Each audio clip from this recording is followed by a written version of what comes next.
Well, good morning, everyone. Thank you for joining us for our coffee break this morning. I hope everyone is doing well on this cloudy gray day here in Tucson. We're really excited to talk with you about one of the most special and beautiful places in the Sky Island region, in our opinion, Aravaipa Canyon. And I just want to thank all of our supporters for making our conservation work happen nationally across the Sky Island region, and especially to all of the volunteers that have put so much time and energy into restoring the riparian area at Aravaipa Canyon. And we'll hear more about that this morning. I'd like to thank the Arizona Department of Forest and Fire Management, NIFWIF, and U.S. Fish and Wildlife Service Partners Program for funding a lot of the work we're going to be talking about today. And I would also like to acknowledge the Native American land that all of our work happens on. Sky Island Alliance is based in Tucson, and we are guests on Tohono O'odham and Pascua Yaqui land. And in Aravaipa Canyon, this has been home to many tribes over the years, including the Salado and Aravaipa Apache. Today, we're going to hear from Aaron Mrotek, who is the preserve steward at Aravaipa Canyon with the Nature Conservancy, and Sami Hammer, who's the spring specialist here at Sky Island Alliance. If you have questions that come up during the presentation today, please feel free, if you're watching this on Zoom, to type it into the chat. If you're watching live on Facebook, we're now streaming live to Facebook, you're welcome to enter in your questions, and I'll be checking for those as well during the event. So with that, welcome. I'm excited to hear the presentation this morning. And Aaron, take it away. Aaron is joining us live from the field, by the way, so we are amazed by the technology that allows him to stream in from the field. Hey, good morning, everybody.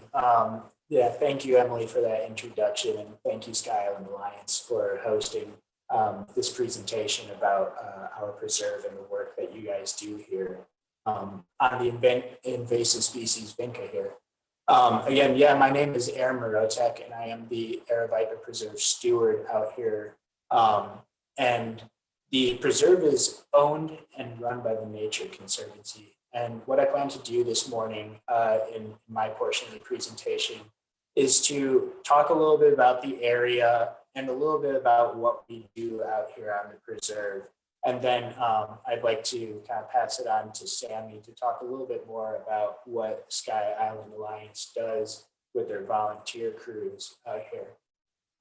So yeah, like Emily said, I'm speaking to you from Aravaipa Canyon, and the internet connection out here is a little bit slow and unstable. And when we were testing this earlier, we found that when I switch my slides, there's about 10 to 15-second delay. So right now, Sami, can you see my presentation? Give me a thumbs up or something. Yeah, okay, cool. All right, so let's get started here. Okay, so I just switched my slide. We'll see how long it takes for it to show up for everyone else.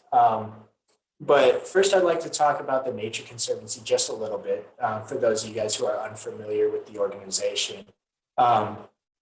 The Nature Conservancy is an international environmental nonprofit. In fact, it's one of the largest in the world. And the stated mission of the Nature Conservancy is to conserve the lands and waters on which all life depends.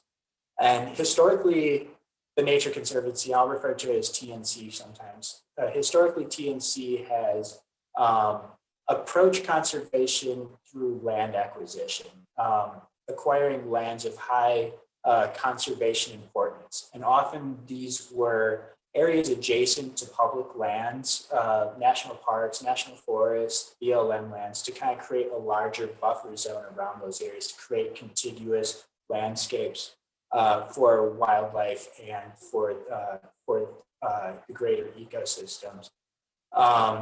We've always taken a science-based approach to conservation and land management. Within Arizona, the Arizona chapter of the Nature Conservancy, we manage several large landscape scale programs, including the San Pedro River Program and the Verde River Program. In more recent years, the Nature Conservancy has gotten into other areas of environmental concern, specifically energy usage and climate change. In fact, the Arizona chapter of the Nature Conservancy is involved in creating pathways to put Arizona on a path to clean energy. And that's done through legislation and lobbying and things like that. The Arizona chapter of the Nature Conservancy also owns and manages several preserves throughout the state. In fact, the photos that you see behind the logo there are from preserves from around the state. Starting in the upper left there, that's Hart Prairie Preserve, that's outside of Flagstaff. Going clockwise from there, you're looking at Patagonia Sonoyta Creek Preserve. Below that's the Muleshoe Preserve on the other side of the Galliero Mountain Range from where I'm at. And then in the lower left there, you're looking at Ramsey Canyon Preserve. And if you're into birding, you probably know that preserve very well. That's located in the Huachuca Mountain Range. So I'm going to advance my slide here, where I should have a map that's coming up here.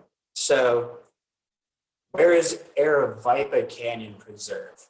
Well, Aravaipa Canyon Preserve is located about 55 miles northeast of Tucson, as the crow flies. So if you can see the map now, there's actually a little heart over where Aravaipa Canyon is currently. And yeah, that's approximately 55 miles northeast of Tucson.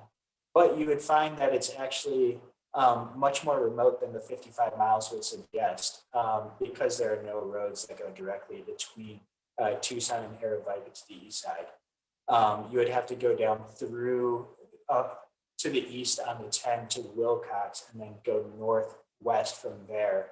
So it ends up being about 150 road miles to get to the east end of the canyon. If you notice, I'm referring to two different ends of the canyon. You can enter Aravaipa Canyon from two different ends, and the Nature Conservancy has preserved lands on both ends.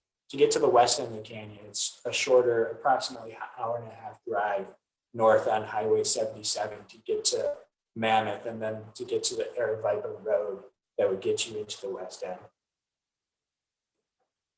So again, I'm going to advance my slide here. We'll see when it pops up for you guys. But what you will see here shortly is a map of the preserve here. You see it now? Cool.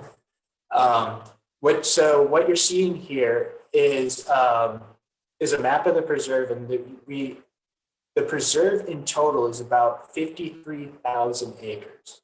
So when you look at the legend there, there's two different things going on. One is if you look within all of the red boundaries, that's about the size of what we would consider the preserve.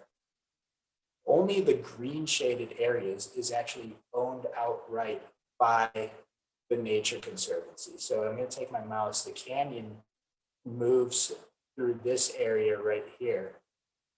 And a lot of the other preserve lands exist on the south rim of the canyon. What the purple represents there is grazing leases that are that the Nature Conservancy holds from the BLM, the Forest Service, and the state of Arizona. Because of that, we're able to manage those areas. We have cooperative management agreements signed with those federal and state organizations, so we can practice conservation from a collaborative approach with those organizations.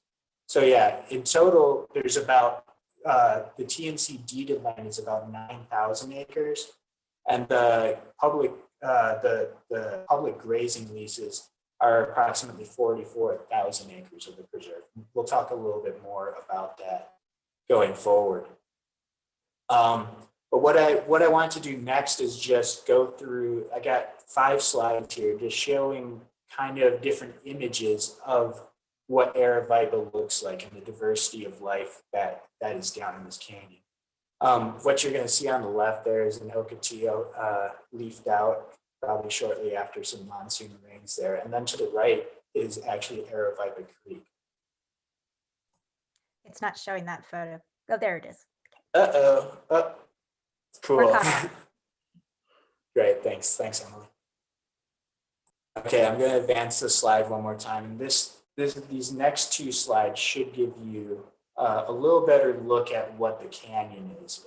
So if you notice, Aravaipa Creek runs through the entirety of the canyon. There's perennial water that moves through there. And you'll see that really tree area is the cottonwood riparian ribbon that runs through the canyon there. But what you'll notice is up higher, it quickly changes to a much more classic Sonoran desert, like mid-elevation shrubland. So when you think about that map that I showed you earlier, Aravaipa Canyon sits almost perfectly in the transition zone between the Chihuahuan Desert and the Sonoran Desert. So we have a mix of vegetation from both of those ecoregions. And these next slides here show images from the wilderness area that's managed by the BLM. For those of you who have been lucky enough to go hiking and backpacking through the wilderness area, it is an absolutely gorgeous area with steep cliffs, and just a beautiful landscape. And if you're lucky enough, you'll be able to see some bighorn sheep. In the picture to the right here, if you look closely enough, you'll see two bighorn sheep on the rock cliffs there.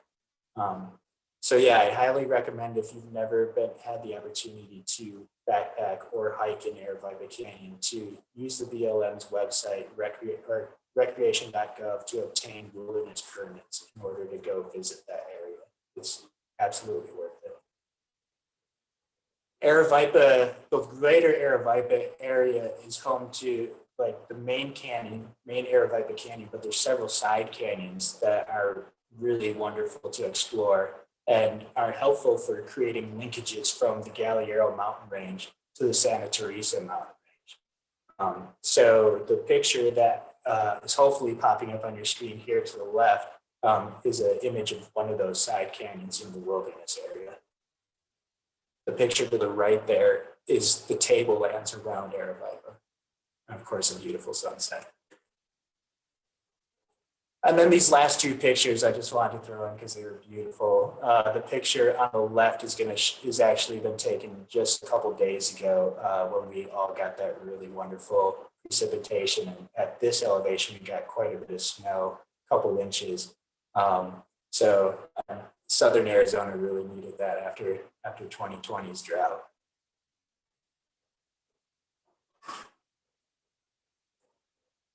So here I'm advancing the screen one more time.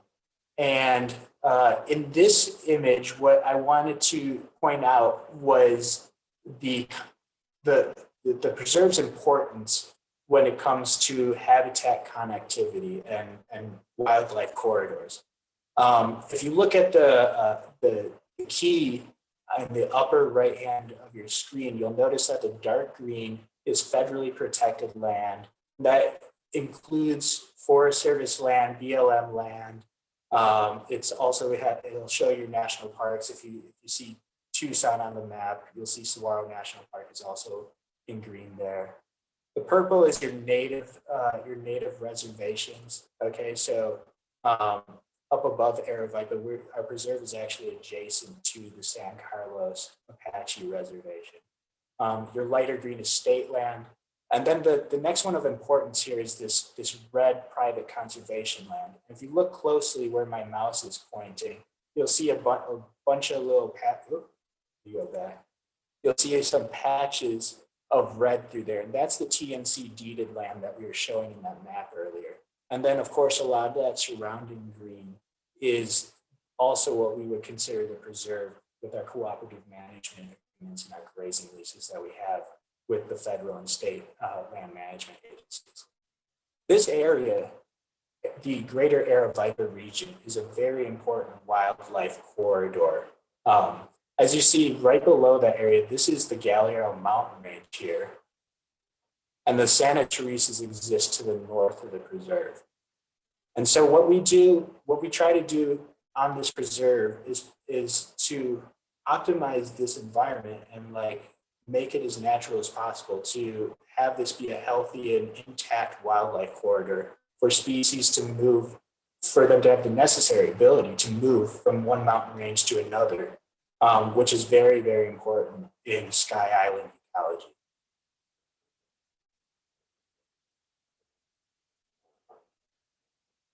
So here in this slide, I'd like to talk a little bit about Aravaipa Creek specifically. Another reason why this preserve exists here, other than having intact wildlife corridors, is because of the creek itself.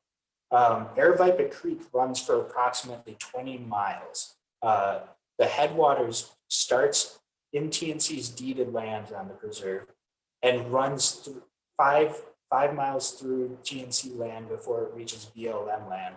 And then it runs 10 miles through a wilderness area before exiting the canyon on the west end. Aravaipa is a tributary to the San Pedro River.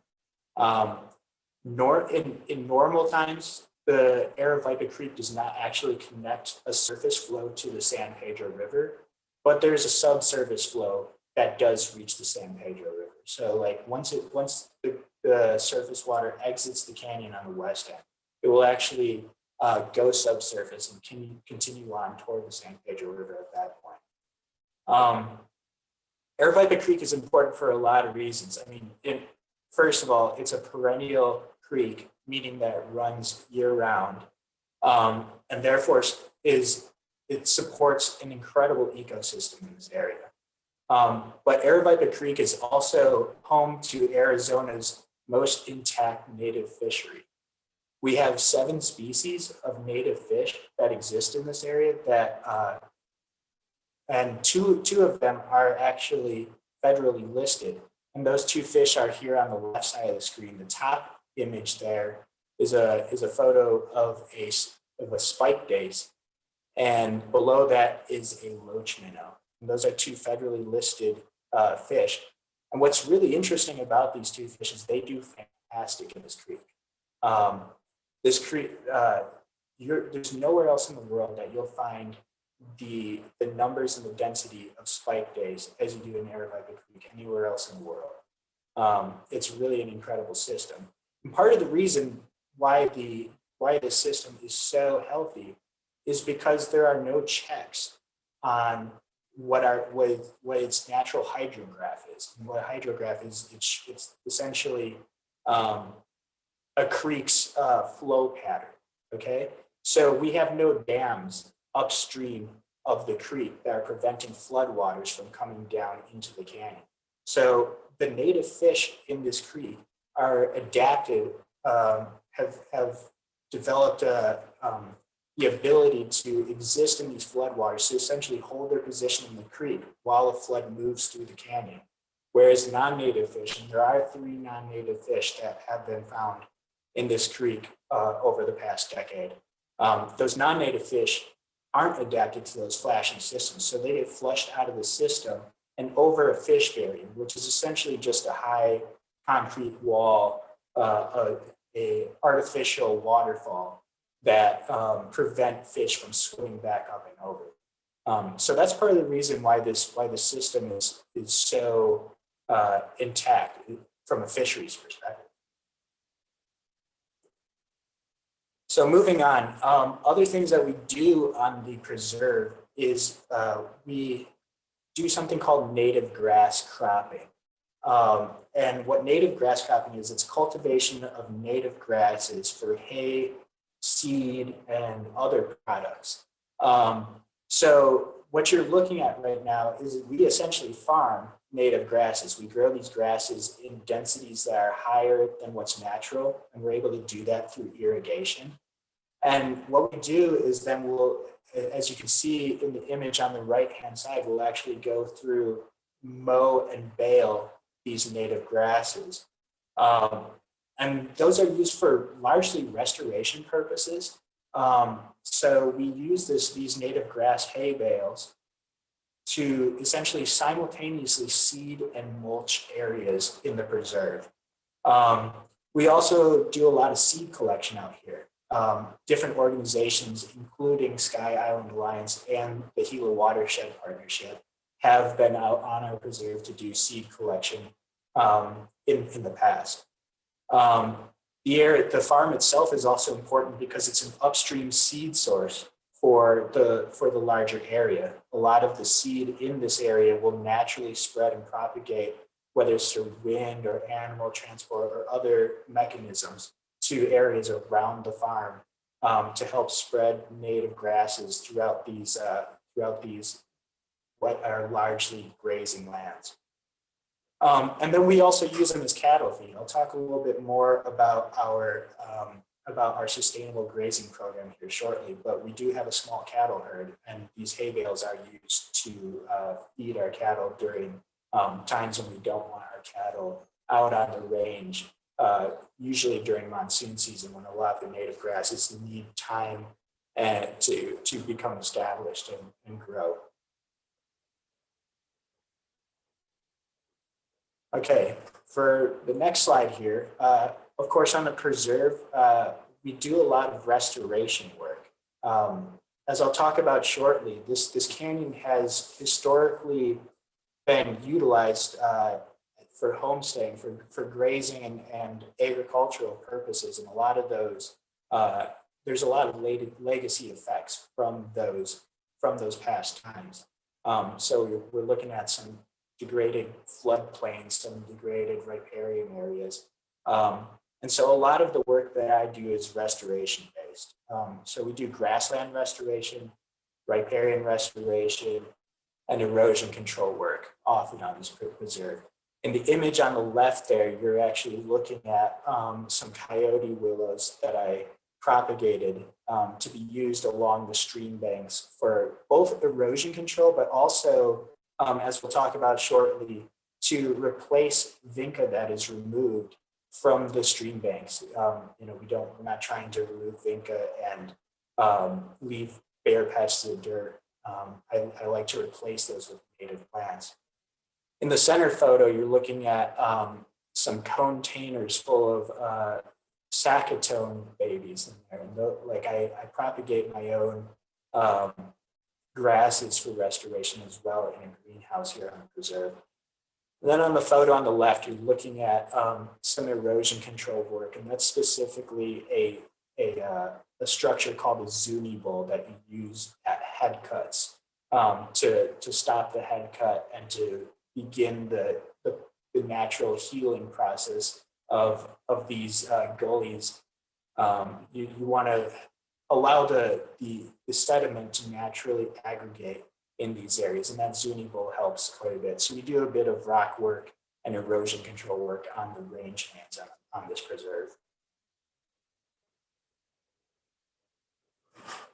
So moving on to the next slide, I also mentioned that we do sustainable grazing. As I mentioned earlier, we have 44,000 acres of public grazing leases. And in order to hold those grazing leases, we have to run cattle. And so we do run a small cattle herd, and we practice sustainable grazing. And this is an opportunity really to protect these important grasslands within the larger Aravaipa watershed. If the grazing leases don't go away, so if we don't hold those leases, they are likely to be held by ranchers who may not utilize the land in a sustainable way. So we practice cattle rotations. We've partnered with the U of A to do sustainable grazing research. But yeah, this is a look at some of our cattle out there. One other really cool thing about holding these grazing leases and running cattle on the preserve is it essentially buys TNC a seat at the decision-making table at the federal and state level by holding these leases. So moving on the preserve, there's a lot of monitoring and research that occurs on this preserve. And this slide that I'm showing illustrates one of those monitoring projects that we do. We have several trail cams throughout the preserve, and we monitor the movement of wildlife, what's coming in during what time. So as you can see, we have a massive diversity of small to large mammals on our preserve. This is a wonderful area for mountain lions, but we also have black bear, coyotes, both whitetail and mule deer. Depending on where you are at the preserve, you may find one or the other. This preserve is also home to over 200 species of birds. So beyond camera work, we do stream flow and groundwater monitoring on the preserve, and looking at the effects, or looking at how climate change is changing those flow and groundwater patterns over time. We also do predator research on this preserve. If any of you guys have been lucky enough to meet Rosemary Shiano, she visits this preserve twice a year to study mountain lions and other predators on this preserve. Fish surveys have also been performed on this preserve actually since 1943. This is an effort, collaborative effort that's between the University of Arizona, U.S. Fish and Wildlife Service, Arizona Game and Fish, and TNC. So we have a record going back to 1943 of the fish species assemblages within this creek. And then we do other things, like we're looking at healthy soils and what we can do to improve soils in agricultural and rangeland. So I mentioned our native grass cropping program earlier. We do experiments on those soils, so including adding biochar or adding various compost amendments to the soils to really see what the effect is on these arid soils, but also as especially in regards to the biochar experiments, looking at that as a carbon capture tool that we could use into the future. So Emily had mentioned that the preserve is on ancestral lands. In fact, what I always tell people is anywhere in the desert where there's water, and like I said, there's 20 miles of perennial stream currently running through Aravaipa, but anywhere where there's water in the desert, you're going to have human history. And this land has been utilized by humans for millennia. So the Hohokam, Mogollon, and Salado peoples have all occupied this area at one point in time or another. But most recently, this was home to a band of Apache, specifically the Aravaipa Apache. And what you're looking at here on this screen is off to the left. That's a cliff dwelling on the preserve that is accessible to the public. It's actually up a side canyon of Aravaipa called Turkey Creek. And that cliff dwelling dates back to approximately around the time of the year 1300. And then on the right side there, you're looking at a cave with petroglyphs there. And I don't know when that is dated. It's a pretty cool picture. Of course, like in most stories of Arizona human history, European settlers had also descended upon the Aravaipa area. And this area has been homesteaded since the late 1800s. So homesteading involved a lot of large impacts to the landscape. Again, like I had mentioned, cattle used to be grazed within the canyon. We don't do that anymore because of its impacts to the ecosystem. But this area also used to be a huge mining area. Within a 20-mile radius, even today, you can see remnants of mining areas throughout the tablelands of Aravaipa. Mining kind of peaked between 1890 and 1940. We don't really have a huge issue with mining in this area anymore. But it is a part of the past in this area.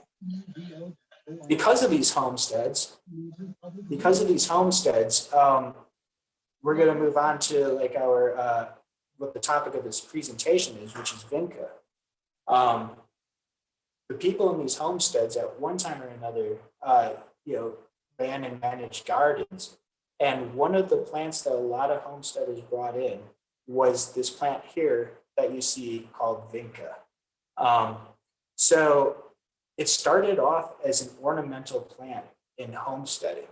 And what Vinca is, it's the biggest picture on your screen there, that's an image of Vinca, and the one on the lower left is Vinca. The one in the upper left there, that's a tree of heaven. It's another non-native species, but Vinca is a low leafy ground cover that spreads into large patches.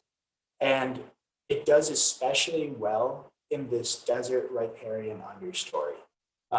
Between the shade and the increased soil moisture, this plant does fantastic.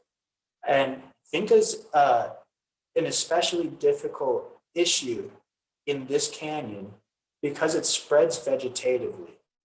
And what that means is it doesn't, its main mechanism of dispersal is not through seed, but rather through spreading out these underground stems that are called rhizomes, where they'll extend underground and then they'll sprout out elsewhere nearby. And that's problematic because, as I mentioned, this canyon, it periodically floods catastrophically. This canyon sits below essentially a 560 square mile watershed. So you can imagine during like some good winter rains or during a nice direct hit monsoon, we get massive floods through this area. And what those floods do is they'll come through and they'll actually rip up little chunks of Vinca, and then they'll deposit them throughout the canyon elsewhere where they'll start to grow and spread. And Vinca is an especially problematic plant because it does so well that it's outcompeting a lot of the native understory of the canyon. It outcompetes native plants and grasses. And so as part of that, part of our strategy in approaching Vinca is to try to eliminate the Vinca in the highest parts of the watershed that it exists in. So, which actually exists here on the preserve.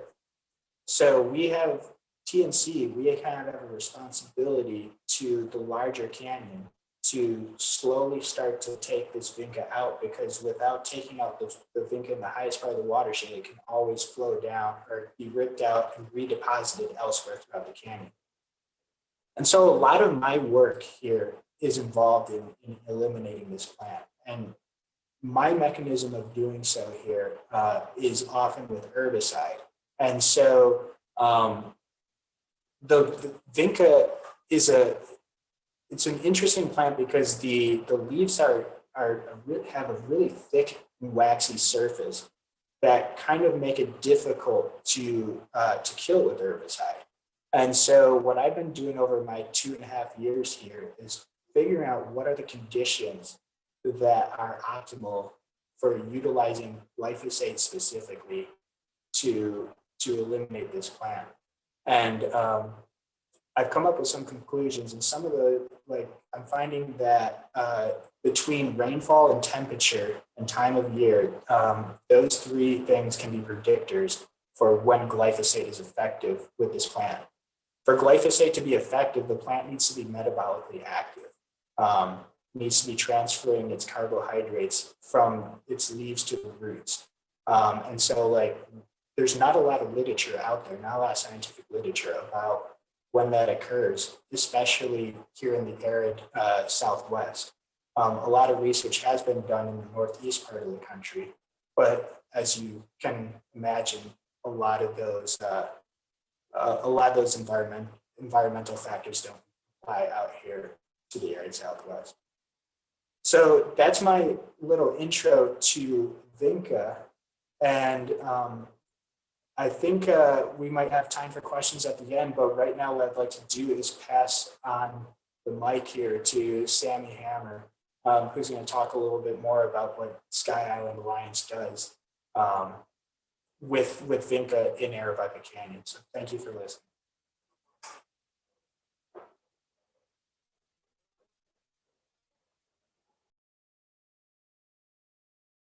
Okay, there we go. Got myself unmuted. All right. So, as Aaron showed you, the Vinca has just taken over the understory and a lot of the preserve. And Sky Island Alliance has been working with the preserve on Vinca for about the last 6 years. And we started out just with manual removal, trying to figure out what it would take to do that. So we would take, sorry, trying to figure out how to advance my slides. There we go. Okay, so we would take teams out, and we started with like a pilot project near the guest house, just working on some patches of Vinca there. And we had, back then we had groups of up to like 20 people or so would come out and spend all weekend doing hand removal of the Vinca. And we'd pull it out and put it on these tarps and then dump it into the back of a truck, and the preserve steward would drive it up to somewhere else on the preserve, and maybe Aaron can chime in about that later, but where we'd spread it out in the sun well away from the water, and it would just dry up and die and not be a threat anymore. But we found out this took a lot of work. So it took probably a year or two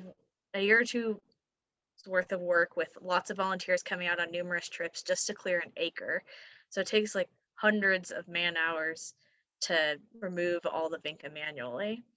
But we did find out that it's possible. So like we'd go through the first round, and there would inevitably be plants that would resprout, but then we would just come in and we'd have to pick up the resprouts twice more, and then the Vinca pretty much stayed gone. So that was great to see that it's possible too. So this is a map of the preserve, at the east side of the preserve, just the TNC lands, and all the outlined area here is kind of where we've been working on the Vinca, and the bright pink and the bright green in here are the large patches of Vinca that we've mapped. So we've mapped like, I think, over 40 acres of Vinca throughout the preserve, mostly on this a little bit farther downstream, but there's a lot in the upper half too. And the pilot project was just some of these patches down here near the guest house.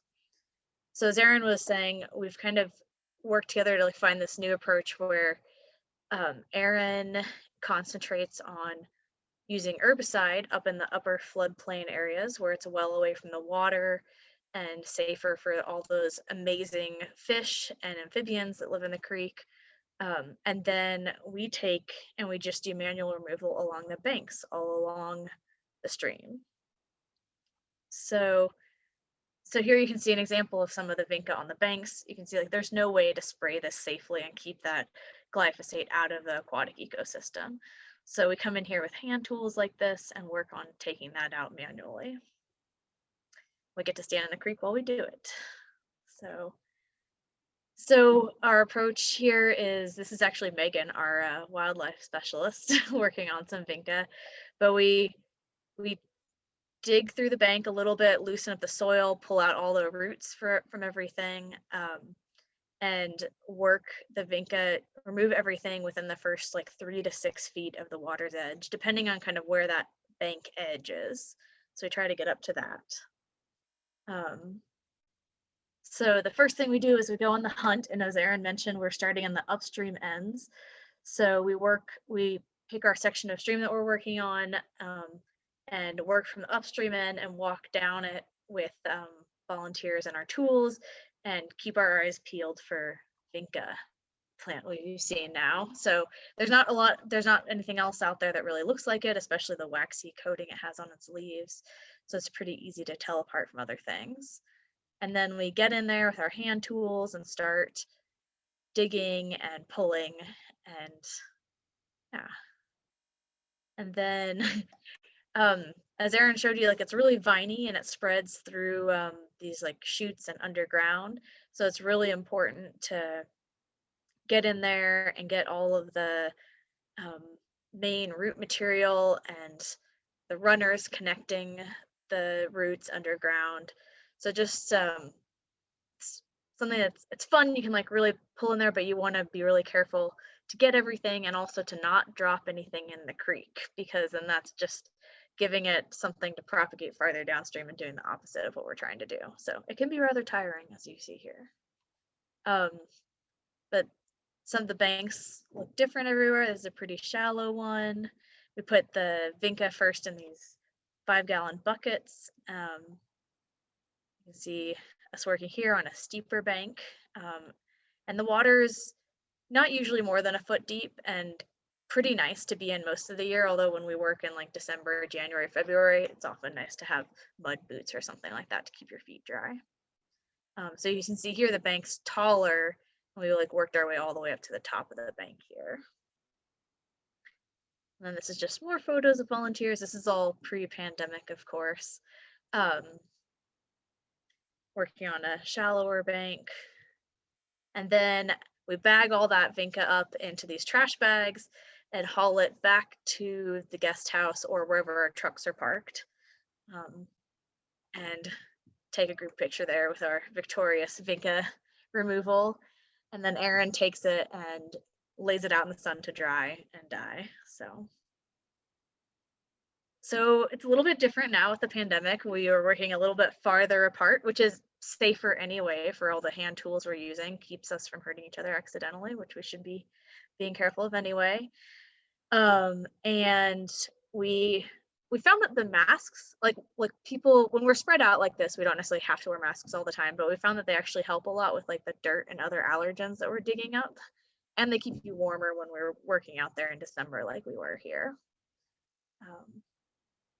And then another thing that's interesting is, you know, like I mentioned, it takes a few rounds to get it all out. So, and it takes, when you're doing a patch for the first time, it can feel pretty slow and like doesn't seem like you're covering a whole lot of area. And that can be a little discouraging. So up here is like the first time we covered this. So you can see this is the same tree here and here. So this is a photo from 2019 and then from the end of 2020. So this is the first time in the top that we cleared this, and it took a long time. It took like most of the day just to work on this patch. But then when we came back at the end of 2020 and we did it again, it just took us maybe an hour and half as many people to come through here and clear the resprouts. And this area will probably just need one more time going through and getting resprouts before it's pretty much, you know, just something to monitor and keep an eye on. But the Vinca will be pretty much gone and ready for some restoration. So it's really exciting to see it. So you just have to remember, like each time is building on the last time, and it does make a difference over the course of years. We also do a few other things while we're out there. We've helped with some of those native grass hay plantings in the past that Aaron was talking about. Occasionally we'll find other invasives like tamarisk here, and we go ahead and take an opportunity to like grab that and prevent it from spreading further. And then we do a lot of planting too. Usually in monsoon season, when we can be guaranteed some rainfall, we'll come back into those areas where Vinca's been treated or removed and put some of those native pollinator plants that are great for the wildlife and everything back into the system. And we're doing that all too with seeds that were originally like from that area, and then the plants were grown out in a greenhouse and then brought back to there. So it's all local plant sources. And sometimes we plant up here in the upper right hand corner, we're planting some willow poles with Aaron to like work on stabilizing this bank over here. So it's a lot of fun. So that's what the work looks like. What's it like getting there and being there? So it's, as Aaron mentioned, it's 150 miles from Tucson, so it's about a 3 to 3.5 hour drive, depending on how fast you're willing to go on the dirt road. Or about 4 hours from Phoenix, kind of similar amounts of dirt road for either direction. So the dirt road section is about 37 miles, but it's pretty good dirt. And then there's a couple water crossings, which always adds in a little element of excitement. So first you drive on the interstate over to Wilcox here. It's about an hour and a half drive. and then you head up on just some paved state highways from Wilcox to Fort Grant, and we usually we caravan with different vehicles out there, so you can see a few of us spread out here on the way up there, or people are also the option of meeting us there with direction. You know, we give them directions and stuff, and it's a really beautiful drive. There's great views of the Galleros and the Pinaleños on the way up, and the Santa Teresas eventually too. Sometimes you see pronghorn out there in the Sulphur Springs Valley, so that's always really exciting. And then you get to the dirt road section, and it's pretty good dirt road, like usually passable for any kind of vehicle. This is our old van taking a group of people out there during monsoon season a couple years ago. It can get more dicey if it gets really wet, of course. But and then there's the creek crossings. So there's 2 or 3 creek crossings before the guest house, I think, but they're usually fine for most kinds of vehicles. So we've had a number of Priuses get out there and everything. This was this Prius going out there just in December. Unfortunately didn't get it in the water crossing, but it made it across just fine. So, and then you get to the guest house, which is our base of operations while we're out there. And during non-pandemic times, we get to stay in there. There's a number of beds in this house and in the little bunkhouse in the back, and even on this lovely screened-in porch. There's a fully stocked kitchen and with stove and refrigerators, and there's 2 bathrooms too. And then there's this lovely outdoor area with picnic tables and a fire ring. And so here's the picnic tables. It's kind of hang out here a lot. So this area is much more of our base now during the pandemic, is outdoors. But like when things get better eventually, hopefully, and back in the past when we got to use the guest house, there's lots of puzzles in there, so there's fun times hanging out with everybody. And we often have campfires because Aaron usually keeps the campfire area stocked with firewood, so that's quite fun. And we often pick up pie from Apple Annie's and Wilcox on the way and get to share that around too. And it's just a really gorgeous place to be. Like, so these are photos from like on the preserve, you know, out looking for Vinca. So you could be working in anywhere that looks like this. There's another one. This is really near the guest house. Just these gorgeous cliffs, greenery, and water. Just can't get enough of it. Even in the winter like this, when the cottonwoods don't have their leaves, it's really beautiful. So there's also lots of great wildlife. For some reason, I don't have any picture of javelinas, but we usually see javelinas and often sometimes coatis too. There's cool reptiles and invertebrates like this Gila monster and the scorpion. There's lowland leopard frogs in the stream. Those you can see right near the guest house when it's a little warmer, and garter snakes also. So there's, of course, 1,000 great birds there. We often see greyhawks like this one, and people get to take a little bit of time to go birding sometimes. And then there's the creek, of course, and when it gets warmer, it's really nice to dip your feet in the water or take a little lie down in some of the deeper sections of the creek. So it's really lovely. And then there's also a trail up the hill behind the guest house, up the side of the canyon, and that's really nice to hike up.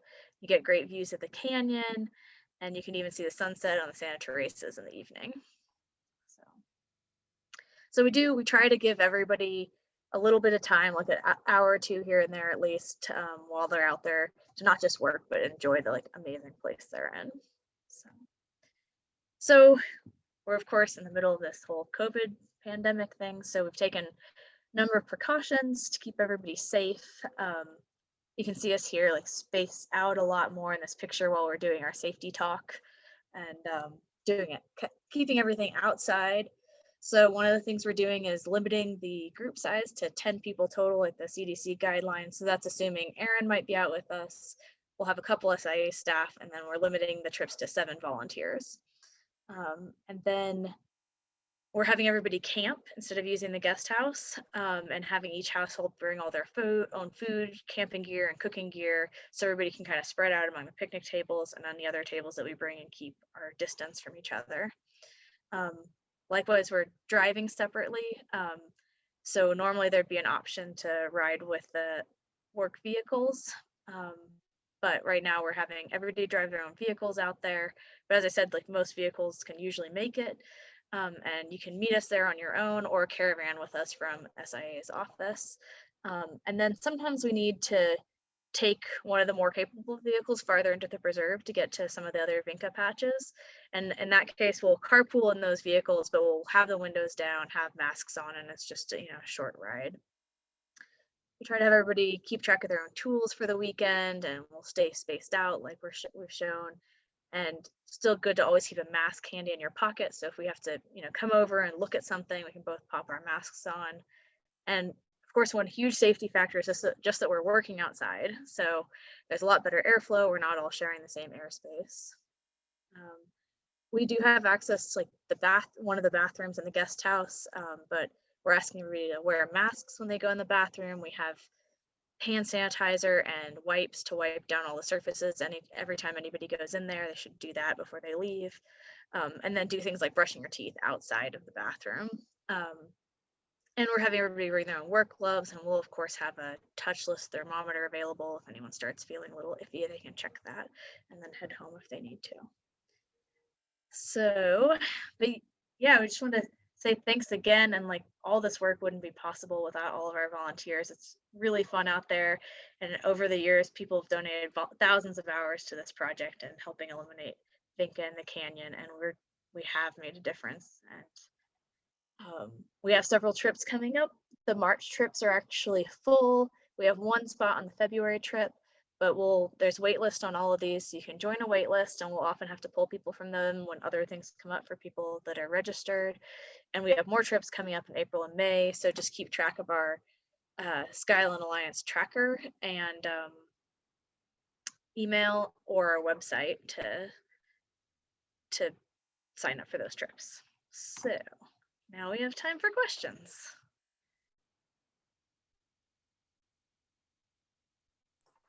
Well, thank you so much, Sami and Aaron. This was fabulous. We've had wonderful comments coming in about the beautiful photographs. It's so inspiring for all of us that can't wait to get out and see Aravaipa Canyon. If anyone has questions, either on Facebook or in the Zoom room, you're welcome to type those into the chat. And I guess I just have a question for you, Aaron. You showed some absolutely fantastic views of the landscape and these amazing animals. So did you, Sami? I'm just curious, what's the best wildlife encounter that you've had while being a steward at the preserve? Wow, that's a really difficult question because there's been so many. I mean, as you can imagine, again, anywhere where there's perennial water in the desert, you're going to have a ton of wildlife. In fact, I've heard some statistic like at 95% of all species in the Sonoran Desert rely on a riparian area at some point or another in their lifetimes, whether that's during a mating season or some other point in their life. But so you can imagine that we have tons of encounters. But one of the most special encounters I've had recently was about a month ago while I was traveling down the canyon. I ran into my second mountain lion in the canyon, and they're such an elusive animal. And a lot of people are really afraid of them, and they should be respected for a good reason. But mountain lions, to me, are an indicator species for the overall health of an ecosystem. And so to be able to see one in person like that was just a really special experience. It was crossing the creek at the time. I wasn't able to get my phone out quick enough before it was gone. Yeah, I think the encounter lasted all of 5 to 10 seconds, but it was really incredible. That's awesome. Good question. Okay, we've got some more questions coming in. Are there any herpetology studies going on in the canyon? Currently, there are not any herpetology studies going on. None that are specific to those animals. I keep a log of the rattlesnakes that I see in the canyon, and last monsoon season, I stopped counting after seeing 54 rattlesnakes of various species by like sometime by mid August or something like that. I stopped counting. So, but no, there are no dedicated current studies going on. But we're always open to proposals. Fantastic. Okay, great. And there was a question about how long this project is planning to go for. So, you know, how much, Sami, you mentioned that we've got field trips scheduled through the spring, but I guess a question also to you, Erin, is how long do you think it will take to eradicate Vinca from the canyon? Sami, do you want first?